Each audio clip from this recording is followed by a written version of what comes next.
if there's an action item. We're now streaming live. Live. So we'll await word offline about our meeting on the 21st. So very good. I saw Ray pop in there. Yes, my pup is wanting to be a part of this meeting apparently. So he's coming in and out. Excellent. Well, it looks like we're streaming live and we're online, ready to start our meeting. Is that right? We're good to go? Excellent, excellent. All right. Well, good evening, everybody.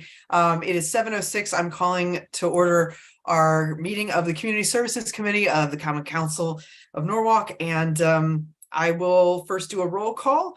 And I have myself present, Chair Dominique Johnson. We've got Barbara Smith, Councilperson Barbara Smith, Councilperson Brian Meek, Council Member Diana Revolus, and Councilmember Heidi. Oh, present. Excellent. And Councilmember Heidi Alterman is also present. Present. Thank you all. And we're joined this evening by Councilmember David Hubelman as well. And he is present for the record. Excellent. So we have a quorum. And so first, I'd like to open up the floor for public comment. I will check and see. We do not have, let's see, we have one person present as an attendee. And if that person would like to speak and make public comment, they absolutely may do so right now. You can raise your hand so we can, on Zoom, so we can promote you to a speaking panelist. And if you're just here to watch, then that's fine too. I don't want to put you on the spot. So I don't see any hands being raised on Zoom. I guess a last call for the attendee at the meeting to be a participant in public comment by raising their hand on the Zoom feature. Okay, last call. Sounds good. Let's see, did anybody have any correspondence over the past month from any constituents related to items on the agenda tonight? I did not. Did anybody of our staff? I know we are joined by Human Services Director Ana Vivian Estrella here, as well as I think typically I defer to our Chief of Community Services, Lamont Daniels, for this. So did you receive any, Ana Vivian, or the department? No, I didn't receive any, and I spoke to Lamont earlier and he didn't make any mention of any public comment. Fabulous. That to me indicates not. So with that, I believe we can close public comment. Last call for anyone on the Zoom. Okay, we will close public comment at 7:08. And now we will approve and review our minutes from our meeting held on October 19, 2022. Do I have a motion? Oh, thank you, Councilmember Smith. We have a motion on the floor to approve the minutes. Any additions, corrections, deletions people would like to make to those minutes? Seeing none, I think we are set. So that means we will have a vote. I think that I will say that in the minutes, we had anticipated to invite Ms. Fernandez, the new DI officer, to the meeting, but perhaps we can have her attend in a subsequent meeting as well. Just wanted to make that point, but that's not a note to change in the minutes. So with the amendment, the motion on the floor, we can now vote to approve the minutes as is here. So all in favor, you can raise your hand, say aye, use the Aye. Okay, excellent. I don't know why I just raised my hand. I saw Councilmember Alterman. So anybody have any abstention? Councilmember Meek abstains. Any against? Excellent. So the minutes are approved by Councilmember Smith, Alterman, Revolus, and Johnson, and an abstention by Councilmember Meek. All right, excellent. Now moving on to the next item on our agenda, which is discussion. So tonight we're going to have our updates from the health department first with our health director, Deanne Demore, our epidemiologist, Brian Weeks, and then we'll move to updates from our human services department with our director, Ana Vivian Estrella. Thanks, Director Demore. Thank you, Chair Johnson. I'm Deanna Demore, I'm the health director, and Brian Weeks, our program director of epidemiology and informatics, is going to give his presentation first to give you an update on where we are with surveillance. Take it away, Brian. All right, thanks, Deanna. Hi, everybody. Good evening. So let's jump right into just kind of getting an overview of what's going on. Tis the season. It's respiratory illness time. All right, so what you should be seeing on the screen is the COVID data hub, as you're well familiar with. As I already kind of just got it prepped. Our current CDC COVID-19 community level, which is that three-tiered system, low, medium, high, which looks at more like healthcare burden and severity of illness. We're still at medium. We've been at this for quite a few weeks now. But it's been holding steady in terms of the metrics. So again, in terms of the recommendation, what does it entail for people that are a higher risk for severe illness? Talk with their healthcare provider. They may want to wear a mask, but again, obviously in consultation with their provider, staying up to date with the COVID-19 vaccines, getting tested if they have symptoms, if they should test positive, obviously, again, while they're waiting for the test results as well, not showing up to work and things of that nature, but also they should seek out, appropriate therapeutics based upon their circumstances as well. So again, checking in with their physician. So this is 'tis the season for physicians too. I'll say that much. So just very important thing to keep in mind. Again, we have our information for COVID testing and vaccination in the city, as well as just other general guidance that individuals and residents may be interested in checking out. So I'll just go over this very quickly because again, as I mentioned in the past, we're in a gray area because a lot of people are doing at-home tests or they may not seek testing at all in terms of COVID. So right now, this is for the big 7 Connecticut cities. You can see how we're stacking up, but I will say that at least with this data at the moment, though, it is indicating an uptick relative to the data that test results that are being reported. So it is something just to keep in mind relative to the city of Norwalk. But looking at more of the more useful metrics especially in terms of healthcare burden, when you look at it for the state of Connecticut hospitalized patient census relative to COVID, you can see actually we're a little bit lower. So we're at 339 for the state. Again, this is data that's updated just today.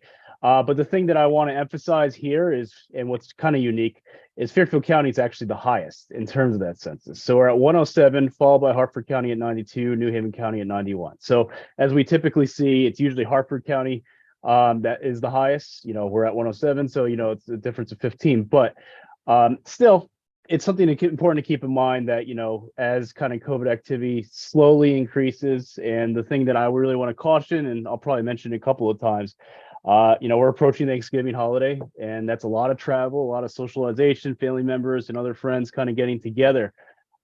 So this is kind of the big catalyst that usually shows where things are going and also is the starter for, the uptick in activity. As we get to usually what peaks in January in terms of COVID cases. So we're getting there. So again, one of the best prevention measures is vaccination. So it's just something I'm always going to be hitting home. And so just looking at the data here, initiated vaccination for all ages for the city of Norwalk, we're at 89.39%, fully vaccinated at 80.72%, and additional doses received at 44.36%. Keeping in mind, the age group demographics, especially when we look at, say, fully vaccinated and those receiving those additional doses, which are the booster doses, we can see that still the younger age groups are lagging. We're still only around 85% for 65 plus for those booster doses. So it's just an opportunity for us to kind of continue to get the message out there in terms of just, everybody kind of staying up to date with their vaccines. Now, obviously, in comparison, always taking this with a kind of a grain of salt. How we're stacking up in regards to that, I just want to say the city itself is doing a great job. We're on the same level as Stamford when we look at the big 7 Connecticut cities. So it's not something to say that, there's still opportunity, obviously, for people to be vaccinated, but nonetheless, we're performing very well compared to the rest of the state. So I do want to emphasize that point as well, too. With that said, obviously, this is just the regular kind of state data. So let's just look at the sewage, the wastewater surveillance. So as you can see here, it's indicating that dip as well with COVID. But again, one thing I want to caution is not fully perfect. There's still gray areas with this because again, it depends on people using the sewage system or sewer system at the city of Norwalk, and also this is for Fairfield County. So clarifying for Fairfield County. So it's just really important to keep in mind that we may have a little bit higher activity, but still we're getting to that transition point with Thanksgiving really kicking things off. So now giving some more national perspective here for the CDC COVID-19 community levels.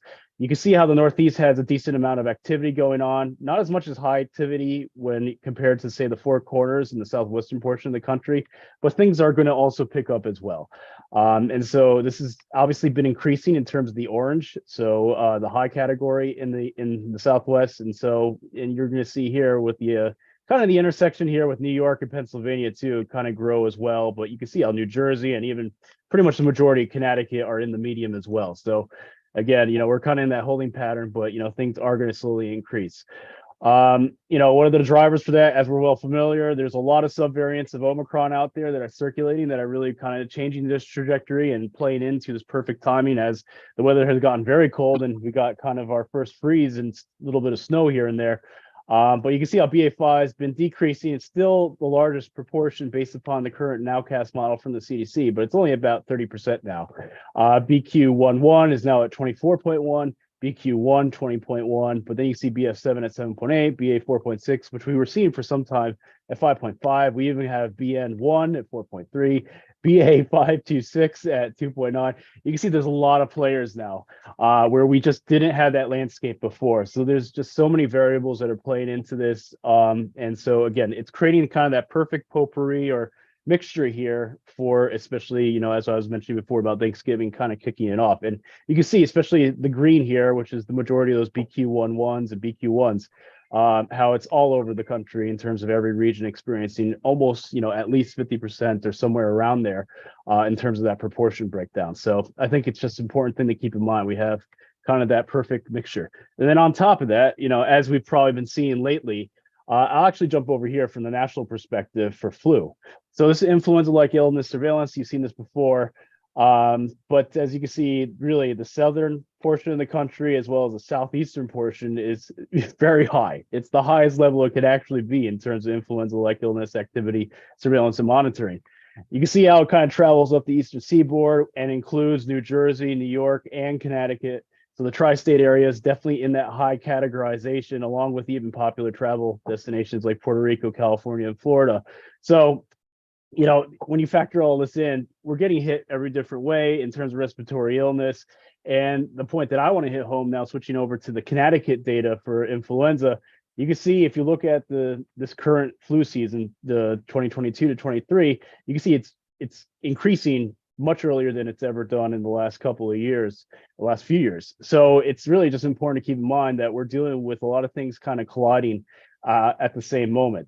And as you can kind of see, when you look at it from a county perspective, when you look at the rate of influenza cases per 100,000 persons, you can see Fairfield County is the highest and pretty much almost double that of, say, the next follow-up of like New Haven County. So we're very high, and it's kind of our interaction with New York. It's the gift that keeps on giving, as we saw with even COVID.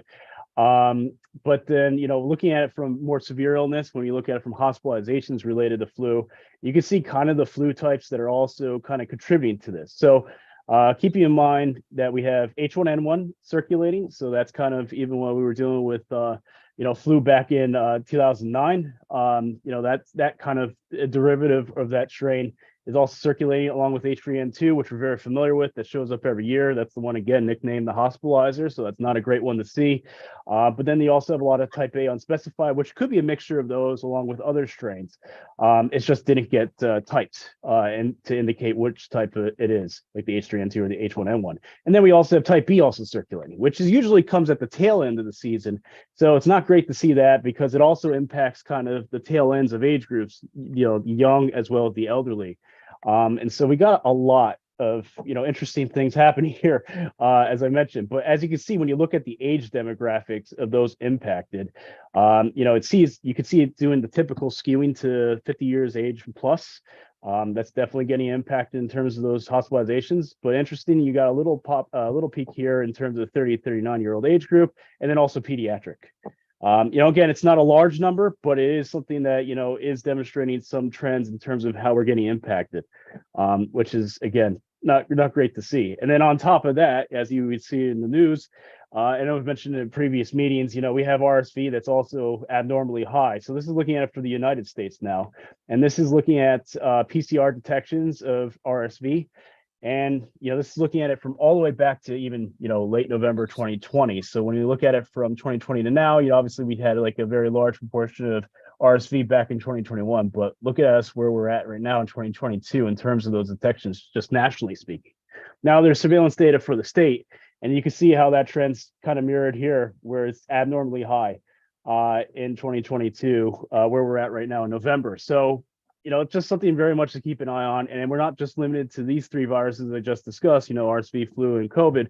We also have, pneumometavirus, parainfluenza, the, coronaviruses that, the milder ones that are in that same family that cause the common cold, and then rhinoviruses, which are also kind of part of that family as well. And so we have a lot kind of happening all at the same time. And then there's a, semi-recent news article from November 10th, but there's a lot of other ones that have come out talking about how the children's hospitals are really being overwhelmed as a result of just all these things happening with flu and RSV, and then COVID's going to be rearing its head, as the impact of the holidays is kind of felt. So, we have that exponential growth with COVID. So it's going to take a few weeks to see it, but we're going to see what impact it does have as everything's playing together, so to speak, in the sandbox. So again, the CDC has actually shared this kind of message. They've held this, usually they update this every week, but they've held steady with this message. And it's a very consistent one, an important one. Stay safe this season, right? Everybody needs to kind of really monitor their situation, do the best they can to mitigate their risk to themselves as well as to others if they suspect that they may be manifesting a respiratory illness. Seek out the proper testing. There are certain test sites, throughout the city as well as the state that do multiplex testing that can test for not only COVID, but also for influenza, as well as, even RSV and things of that nature. So that could also help really kind of pinpoint what actually may be contributing to that individual's respiratory illness. Again, for those especially more susceptible, that would be like the young or the elderly, as well as those immunocompromised or immunosuppressed. Getting tested is going to be really important too, as well as following up with their physician, because there are therapeutics, there are antivirals for influenza, there are antivirals for COVID, as we're familiar with, and so they can be prescribed those in a timely manner. So again, time is the essence here. But be mindful of these events that you may be attending as well. So if you do suspect symptoms, don't show up, or have all your guests that are attending to get tested before they show up, things of that nature. You can try all these different measures. Increase ventilation inside the setting.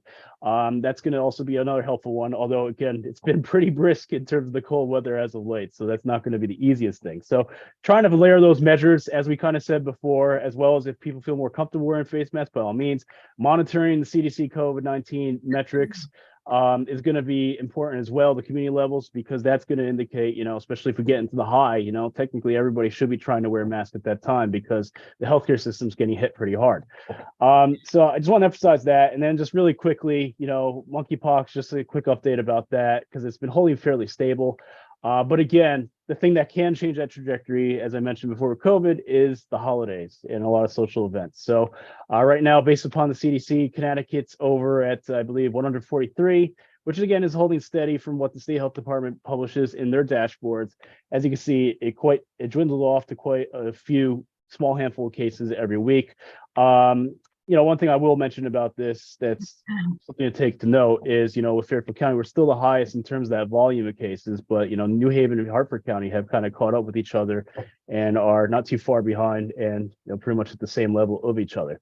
So that is kind of the current situation with monkeypox. Hopefully it stays this way. Hopefully it kind of dwindles off and we don't have to be concerned about it, given that we have so many other things we're kind of focused on right now with respiratory illnesses. But at the same time, just want to be mindful of that, because the social holidays that we have many of, and let alone indoor settings, is going to kind of contribute to a lot of different things. So just be mindful of that. But, we'll obviously do our best. But I also want to wish everybody a great holiday as well, given this is a monthly meeting. Thanks.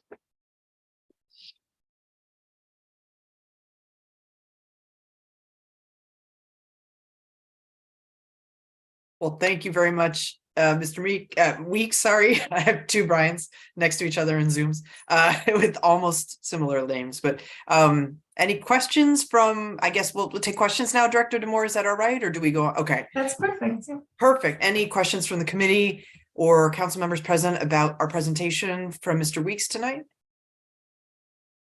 Appreciate the data, Mr. Weeks, very much. A lot to monitor, and I know I've been reading a lot about the wastewater data and how that's been helping us track things. I know parents are concerned about all these uptick in this. So I also just want to say a personal note, I appreciated getting both of my shots from the department, the booster and the flu shot. So I think that's been a really wonderful thing to see our community going out and doing that to keep us safe. So. All right. No comments or questions that I see. So I'll take it back to you, Director Demore, to give our update. Thank you. Thank you so much. Just a quick update, a few quick updates from me. Our community health team has been working with the food providers on getting messaging and information about how to promote healthy food donations. And so we put some social media posts up, and so I encourage you to check out our social media if you haven't seen it yet. But, as Brian's talking about the season, season of giving and wanting to encourage that. So we've got some great information about like healthy food donations. So I just wanted to point that out. We're also working on recruiting and filling some key roles in the health department. Donna Schlegel, our volunteer coordinator, is retiring. And so we've got big shoes to fill, but we're looking for a part-time volunteer coordinator. She's just done an amazing job leading our volunteers throughout, the COVID response and all the trainings and that she's done. She's been a tremendous asset to our team, but looking to bring another great person on board. So we've got that job posting out now. We also have a public health nurse job posting that's out as well. So we're looking to fill both those critical roles. And we're continuing to offer flu vaccines. So for anybody who's still looking to get their flu shot, we're offering them on Tuesday afternoons, and our schedule and timing, it's 1 to 3 p.m. And more information is on our website, norwalkct.org/flu. And then just as a preview, we're working on renewing some agreements with universities for hosting student interns and student practicums within the health department. And so we'll be coming to the council soon for authorization for signing some of those agreements. So just wanted to give a heads up on that. Thank you. Excellent. Thank you, Director Moore. Amazing work. I saw that social media post and how thorough it is in terms of all the different places that are available to folks particularly this holiday season and as it gets cold for food and the ways we can donate too. I think that's wonderful. Thank you. Any questions, comments, points of clarification? No, we're good. All right. Well, we're good then. So I'm sure we'll see you back for the action item, which is shortly. So thanks again, Director DeMoore. Director Estrella, I think that means we're ready to move on to your report. So I'll give you the floor. Thank you so much. Thank you very much. So we don't have a lot to report. It's business as usual. We have a lot of residents coming to the community resource hub, and the staff have been going out and doing outreach. We just did a presentation to the Spanish speaking staff at one of the middle schools, and that's garnered some new referrals. So we're really putting boots to the ground and continuing our trek to make sure that the community is aware of our services and, taking advantage of it. With that being said, we are also in the process of hiring, and we've made some good hires.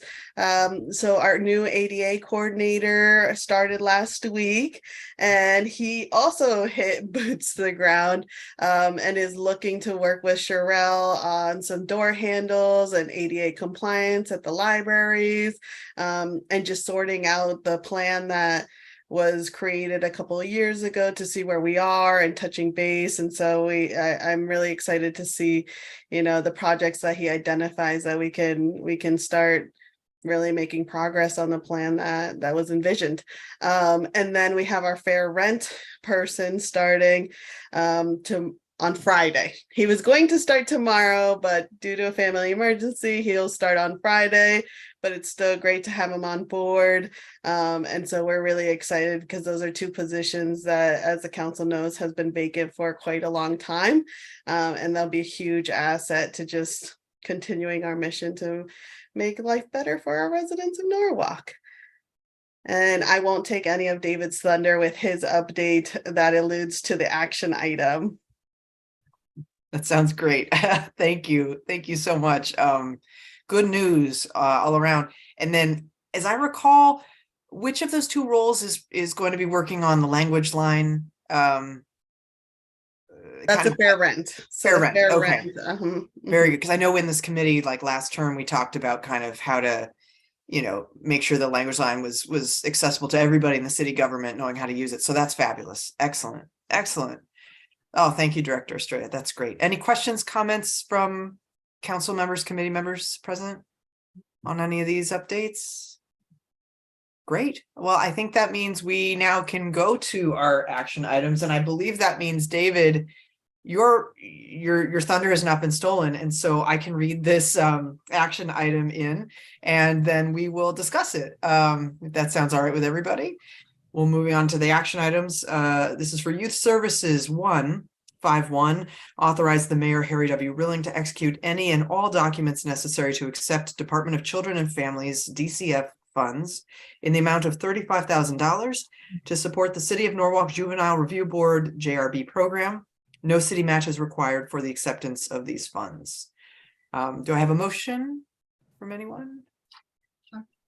Councilmember Smith, thank you. All right, so we've entered it in, and now we can have a discussion / presentation. I'll pass the floor over. I think it's to you, Mr. Walenchuk. Is that right? Sure. Yep. Excellent. Sure. Thank you.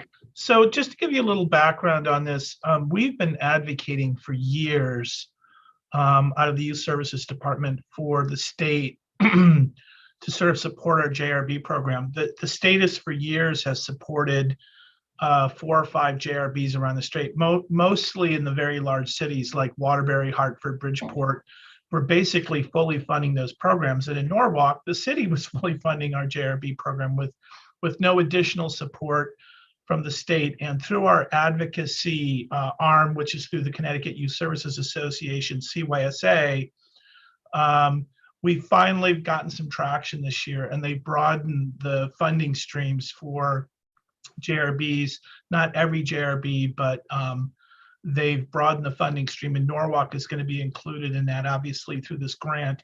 And this is anticipated to be there's nothing guaranteed in the future, but it is anticipated to be a steady annual funding stream and not just sort of a one-off where we're just getting this for 1 year.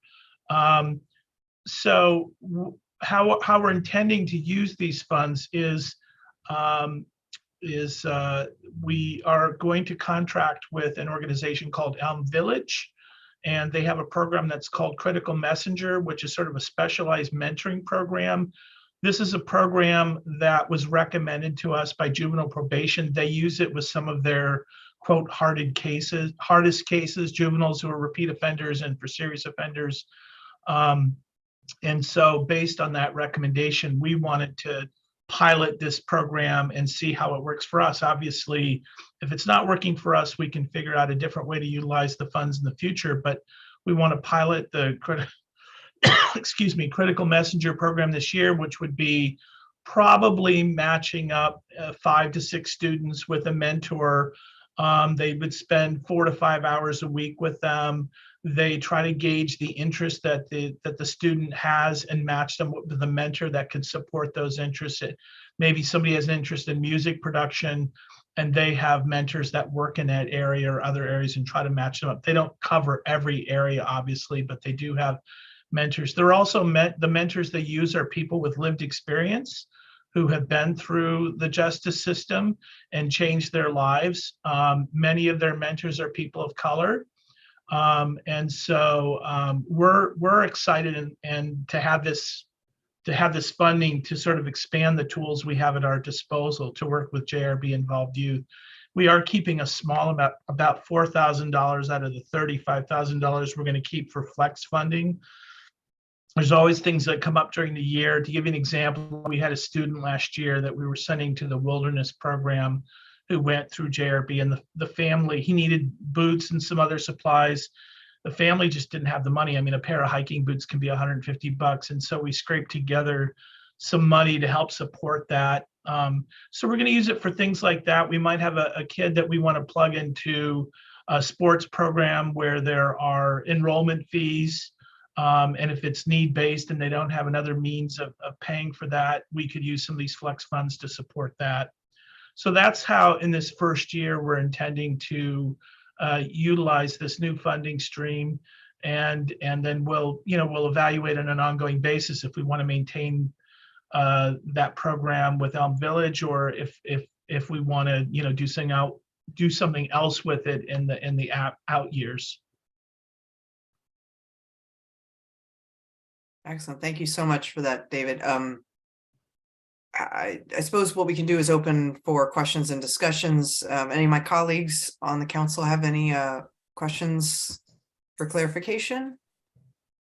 Yes, Councilmember Smith.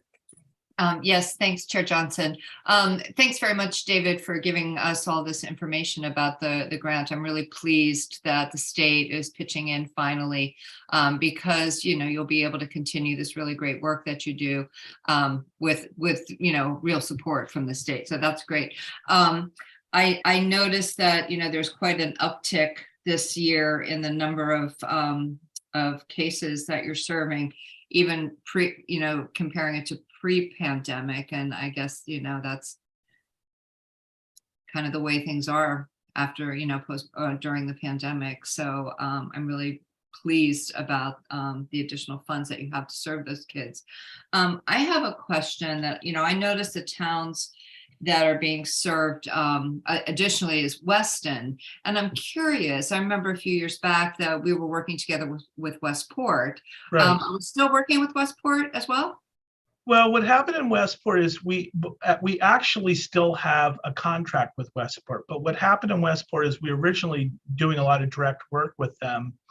And then they made a decision to kind of do their own thing with their own JRB. And what we had previously with them was a fixed contract where they paid a certain amount of dollars each year for a certain number of cases. And when they decided to go in that direction, this was through the police department with Chief Kaskinis there, said, you know, we don't want to break the ties, but we want to change our contract where maybe we have a really difficult case. We might want to use your JRB. So we're going to do it on a per case basis. They haven't referred any cases to us, but we've also had some preliminary discussions. We were just at the, myself and Jay Gettner, who is the JRB coordinator. We were just at the statewide Connecticut Youth Services Association conference last month. And I saw Kevin Godburn there, who's my counterpart in Westport. And we had some dialogue with him about, hey, what's going on with your JRB? And we know you've had some changes, and the person out of the police department had sort of decided to take it back over has left. And there might be an opportunity in the future to do some more work with them. We're going to pursue that and see what happens. So we do still technically have a contract. But they haven't been utilizing it. Weston does have a fixed contract where they pay $15,000 a year for, I believe it's for up to 12 cases, but they're averaging 8 or 9 cases a year.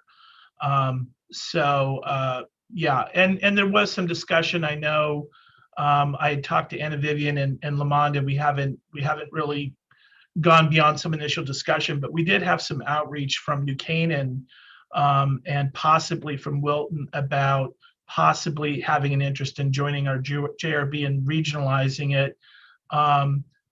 Those are decisions that are made above my pay grade, but there's the potential opportunity out there to even further regionalize our JRB. And so, yeah, to your point about what's going on with Westport, that's where we're at right now. Yeah, thanks. It seems like, you know, regionalizing would really help service a lot more kids. Yeah. The advantage for Norwalk in that is most of these suburban towns don't generate a lot of cases. Like, you know, they might generate, you know, less than 10 cases a year, but it's an opportunity for us to capture some revenue from them, which subsidizes the vast majority of the cases, which are Norwalk cases. I mean, we look at, we're serving 175 cases plus a year, and 8 or 9 of them are from Weston, that's not really a burden on us. And even if we picked up another, 15 or 20 cases from a couple of other towns, it's not creating a huge burden. I don't think it would impact staffing where we'd have to add a bunch of staff, but the money we could get from those other towns could, certainly be a nice subsidy for the activity that we're doing. Thank you. Excellent. Great question. Any other questions or comments? I will, oh yes, Mr. Meek, I saw you. Is that a question? Yeah, go for it. Oh, no, not a question. Okay. He's just waving. Just waving. No question. Just wanted to be able to see my hand. I have Got it. bad network, so the video beats a lot. Appreciate that. I think we're almost ready to vote. I just have one question, and I was looking through the material, and it seems to suggest that everyone's going to be trained through restorative justice. Is that right? These mentors? Yeah, one of the most of our staff, all of our staff's already had restorative justice training. One of the requirements of the grant is that at least 50% of the board, the people who sit on the JRB board, have restorative justice training. And I was just talking with Jay this morning about that because we were talking about some of the requirements. We also need to get training in the Ohio scales, which we're going to pursue. But he said he thinks they've already met or exceeded that threshold, but we're gonna follow up and make sure if we haven't. And obviously, there's an interest in exceeding beyond the minimum requirement, but we're probably already there in terms of fulfilling that requirement. Excellent. And that would be paid for out of this grant, I assume, the training. Well, a lot of the places that sponsor the training, that there's not a cost for it. Oh, okay, fabulous. There's Great. opportunities to get the training at no cost, or if we did, I don't think that would be a barrier, the training cost, if it wasn't covered, but a lot of these are offered and there isn't cost to the people wanting to get the training. Excellent. Or the Thank cost you. is nominal. Fabulous. Thank you, David, for that. And I this wonderful program to help value add for the youth that are already JRB involved. I think that as I understand it, that's what this is really about, is to give them even more supports. But we need as many tools as we can get, and especially, we get a range of offenders from, minor stuff to more serious stuff, and we're seeing more serious cases kicked back from the courts to JRB. So certainly a tool like this Critical Messenger program that's used to working with youth who are very challenging would be a great tool and an asset. And we're hoping to have a good experience with it. Like I said, it came highly recommended through juvenile probation that utilizes it. So that's a pretty good recommendation. They've been using it for a while. Fantastic. Okay, that's great. Thank you for the presentation and for this information. It's hopeful, it's a great, like you said, this is a hopeful partnership that hopefully will do great things here for us. So thank you for bringing it forward here. Any other last call for comments, questions before we vote? Okay, then that means we're ready to vote. All in favor of the motion to pass this, supported as I read into the record, raise your hand. Aye. And let's see, Councilmember Alterman, I see maybe your hand's up, maybe not. Okay, so I see everyone else. So that means we have passed. Councilmembers Meek, Smith, Johnson, and Revolus all vote in favor. Any abstention? Any no vote? So that just must mean Councilmember Alterman. Oh, I'm getting a text that says she can't hear. So she's been disconnected from audio. I don't think I'm allowed to vote for her, but she's texting me yes. So unfortunately, we'll just have to just have the four of us, but it passes, so we're good. All right, so we're ready to move on. Thank you very much, Mr. Wallencheck, for that. Very good. Oh, I see the vote there. There she is. Thank you, Councilmember Alterman. So that is unanimous. We have the vote as unanimous. Okay, great. Thank you. Thank you. I'm going to jump off. Thanks. Excellent. Have a good night. Now we are at our final action item for the evening. I can read that into the record. It is for the Health Department, action item 5.1. Well, actually, no, it says 1 Health Department. I leave it at that. Advance the revised City of Norwalk relocation plan to the Common Council for its approval, and to authorize the mayor to execute any and all documents associated with the submission of the relocation plan to the Department of Housing pursuant to the Connecticut Uniform Relocation Assistance Act, and all documents consistent with the approved relocation plan. So do I have a Motion. motion? Thank you so much. Councilmember Revolus has moved this. So I'll pass the floor over to our health department here and Director Demore. Thank you. Sure, thank you so much. So I'm going to introduce two members of my team. Bill Mooney, he's the Assistant Director of Health for Environmental Health. And Daniela Fignon, who you met at a previous meeting, she is now our project coordinator. They have been working together on this, working very closely with the law department on updating our relocation plan. Bill Mooney oversees housing and environmental health, and so this falls under his division. So he's our expert, and Danielle has been a big help in helping him revise it. So I'm going to pass it on to the two of them. Great, thank you, council members. I believe that Bill and I are going to kind of split up the chatter. I'm going to talk to you guys a little bit about the Uniform Relocation Assistance Act and what it requires of municipalities. And then Bill is going to go into the revisions that we have made. But before I start, Bill, is there anything that you wanted to say? No, just hello to everyone, and it's a pleasure to be here. Thank you. Great, thank you. So I'm just going to dive right in. So the URAA, sorry, I always stumble over that, is formerly known as the Connecticut Uniform Relocation Assistance Act, and it is a legislative tool that works to assure that living spaces are decent, safe, and sanitary, and that's a standard set out by the Department of Housing. Sometimes there are homes that do not meet the legal health or safety standards, and the municipality in which that home is located has to step in to assure that the issue is remedied in accordance with the URAA. So for example, sometimes there are code enforcement activities that might be deemed necessary when a building, fire, health, housing, or some other sort of code issue violation renders the living space not decent, safe, or sanitary.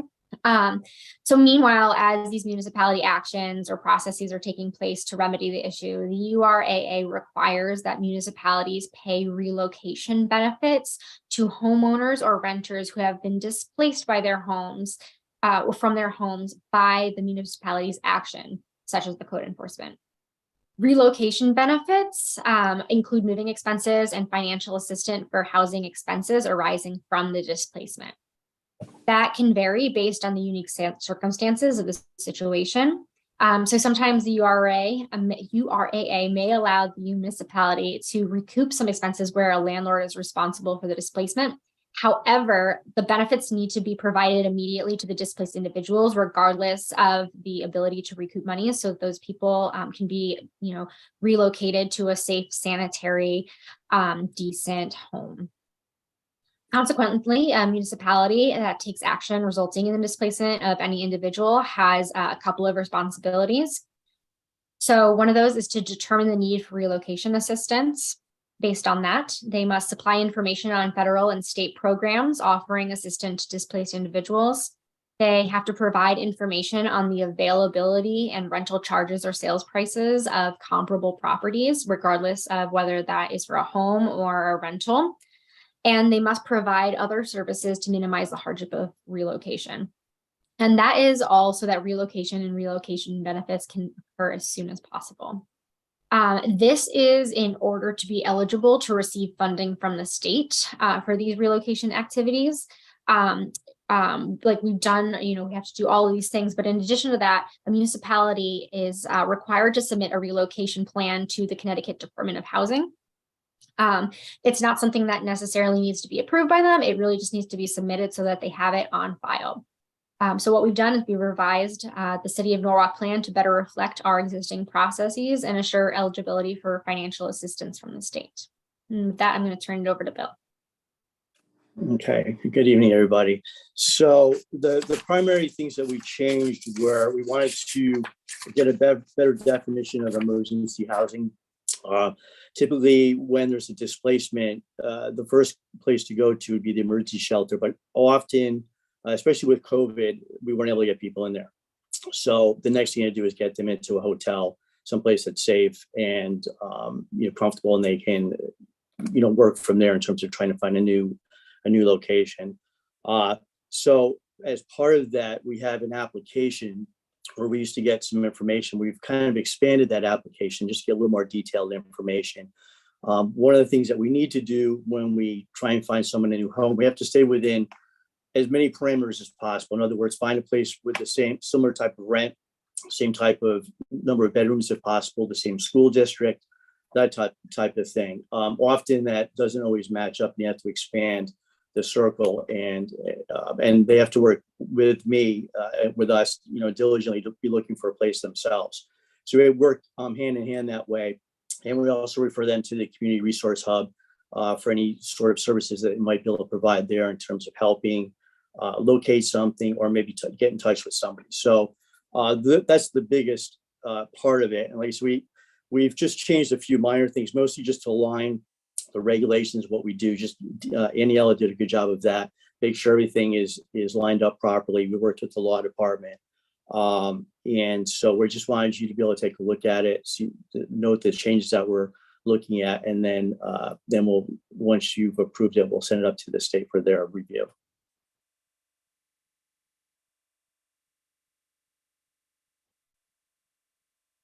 Fantastic. So appreciate you both, Aniela and Bill, for that information. Director Demore, do you have anything more you'd like to add? Okay, fabulous. Then that means we can ask our council members and committee members here what questions they may have. Any questions, points of clarification? Councilmember Smith? Forgive me if you already gave this information, but how would someone find you? How would someone who has been displaced find you to take advantage of these services? Sure. So what typically happens, it's either, it could be where a building is rendered unsafe for some reason, structurally. Quite often, though, it's a fire. So what will happen is the Red Cross will come in. They will provide a card with, usually it's 3 to 4 days worth of money to get them into a place. And then they will refer those folks to us. There are times, though, that we get a call from a tenant and we'll go out, the housing folks will go out and find a condition unsafe, and we'll remove them immediately at that point. So we often get involved, you know, probably 50% of the time we're the ones who instigate it because we get called in for some reason. But typically it's either an issue where there's been a fire or in a couple of cases where a building's been rendered unsafe for a period of time. Okay, thank you. You're welcome. And just because I see in this document, I know this is something we, just for my own remembering, we have to revise this every few years. Is that right? No, I think it's just when we make revisions, we just need to supply, you know, just to provide it to you all for your review and also send it up to the state for their review. Very good. Okay, excellent. So it sounds like, I mean, obviously these revisions are really taking into account a lot of what I'm sure was learned over the past, you know, few years with COVID, with housing insecurity becoming more and more of an issue. And as well, I see that there's a relocation officer. Is this somebody that is state provided, or we have someone here in the health department? You're looking at them. That's what I thought. So I'm connecting that. Thank you, Mr. Mooney. Yeah. I think in fact, Director Demore mentioned that. So yeah, they kind of slipped it in. When I took the job, it was like, no, but it was there. Yeah, no, I am the person. You are the, okay, fabulous. So yes, you are mentioned quite a lot in this draft. So thank you for coming and presenting to us on this. Any other questions people have? Committee members, council members? So I have a quick one. Oh, of course. And raising children. My children are grown and I have the opportunity. I just wanted to know, like Councilwoman Smith stated, in reaching out and finding you, but what is considered relocational in a sense, besides just fire? When you say it's unhealthy, like if a tenant, for example, there was like, because I've actually seen this, but the ownership of the residents didn't comply, but they were dealing with, like, for example, an infestation of bed bugs. Would that be something that we step into, or this would step into? That's just like a generic credit. Not for that, question. no. It's only when bed bugs, although, you know, it's a you know, really unfortunate situation. It's really considered a nuisance. It's not a public health matter per se. We do work with that. We do come in and we step in to ensure that the owner provides an exterminator, and we follow up with that, make sure it's done. Okay. Typically, so just extremity is like you said, the fire, but I was just wondering. Well, and also sometimes we'll go in and we'll find an illegal apartment, that type of thing. And usually what we can do is we work with the owner, because we'll let them know that they are ultimately responsible for the cost. So what will happen is if they don't put it out, I will put the person up and then I will lien the property later on. So we do try to recoup those costs. But normally what we'll do is if it's something that a lot of times it's because if there's a lack of heat or hot water, in which case we'll move somebody out for a few days until they render the situation. They correct it, and then we can move them back in. And usually the owner will put that on them. The onus is on them to put them up in a hotel. And typically they'll do it.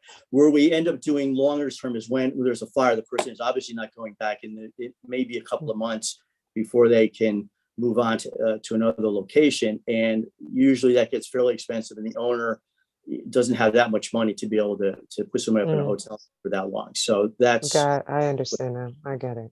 Okay. I appreciate that explanation. So, You're welcome. okay, so it's especially the longevity, the extremity of what's going on in the home and how long they would need to be evacuated from that home would designate using you, pretty much. Correct.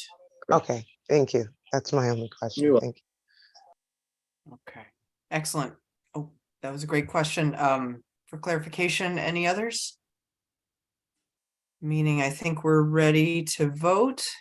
Okay, well then I can put this to our vote. All in favor of the motion presented by Councilmember Rivas, raise your hand, say aye. 1, 2, 3, 4 is the aye. And Councilmember Alterman is also an aye, so that's unanimous. Very good. So that passed unanimously. All right, well, thank you all so much. And I just want to say everyone have a very happy holiday next week. Safe and happy holiday. I will not belabor this. We do have, wow, we'll be done by 8. That's fabulous. So which for us is good on this committee because we always have a lot of good agenda items. Thank you all so much for all your great work. Really appreciate you all. And I almost won't ask, but do I have a motion? Motion to adjourn. I thought. All right, fabulous. Thank you. Then. All right, everyone. welcome. All in favor? Happy Thanksgiving, everyone. Take care. Thank you Bye. all. Thank you. Thank you all. All unanimous. Thank you. Happy holidays. Happy holidays. Bye-bye. Bye. Bye-bye.